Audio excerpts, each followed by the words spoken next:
Okay.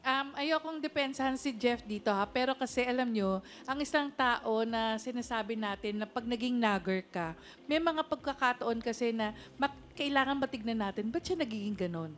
Probably hindi na met yung mga needs niya. Pangalawa, may mga unresolved na mga problema siya.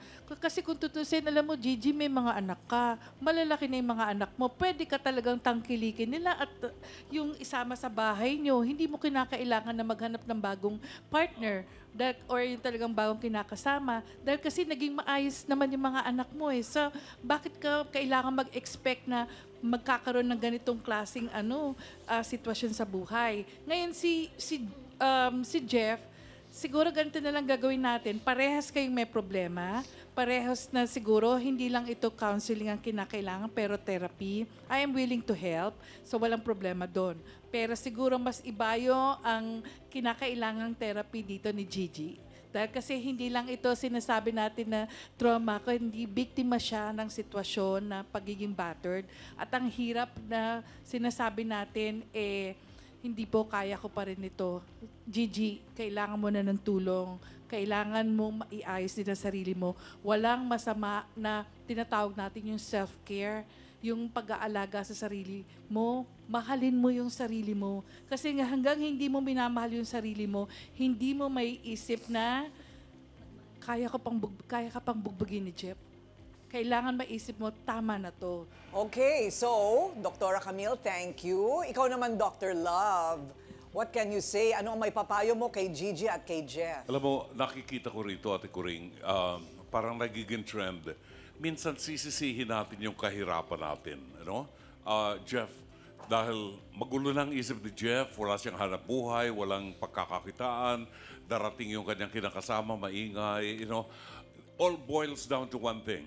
Mahirap tayo. Pero ang katotohanan niyan talaga, marami sa atin ang talaga naghihirap. At hindi porke naghihirap tayo, masisira ng ulo natin at mananakit na tayo ng asawa natin. Hindi po tayo pinalad na ipanganak na may silver spoon sa bibig. Kung gusto mong magtrabaho, maraming paraan kung gugustuhin. Kung ayaw mo, hindi matatapos ang dahilan. Mauupo ka lang sa bahay at mag-iisip ka lang ng dahilan. Walang mangyayari sa'yo, Jeff. Iinit lang ang ulo mo. Kay Gigi, nawala na yung pag-ibig mo sa sarili mo, nawala na yung respeto mo sa pagkatao mo. Yun ang unang-unang dapat mong ibalik sa'yo. Ang tanong, anong dahilan at nagkahiwalay kayo ng unang asawa mo? Problema ba ang asawa mo o may problema rin sa'yo?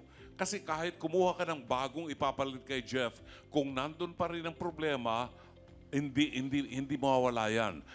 It's a cycle. It's a cycle. Sa akin lang, ibalik mo yung pag-ibig mo sa sarili mo, Gigi, at tigilan na yung kalokohan yung dalawang yan. Hindi kayo nagmamahalan. I don't believe you. Kasi kung mahal ka ni Jeff, hindi lalapat yung kamay niya sa'yo. Kahit anong kahinaan mo, anong problema mo. Salamat, Ate Corinne. Okay, thank you, Dr. Love. And, Attorney Kapunan, anong pwedeng gawin ng mga babaeng nasa sitwasyon ni Gigi? Ang marami tayong batas. May domestic violence law, yung pinag-usapan natin kanina. Meron ring physical injuries. Yung ginagawa sa'yo, physical injuries. In fact, serious physical injuries, kulong yan. Pag malala na yan, pwede ring frustrated homicide na yan. Kulong yan, life imprisonment yan. Okay? Ikaw ba ay nagda-drugs o nag-alcohol? Hindi po.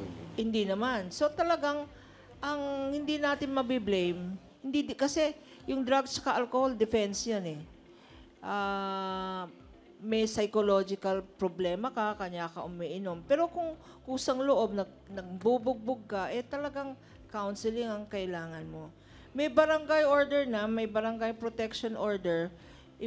Kung ayaw niyang pumunta sa korte, kasi matagal rin ang kaso, pakulong mo na lang, Gigi, pakulong mo na lang, i-blatter mo na lang, and then ipakulong. Kailangan lang evidence. Kuha tayo ng medical certificate.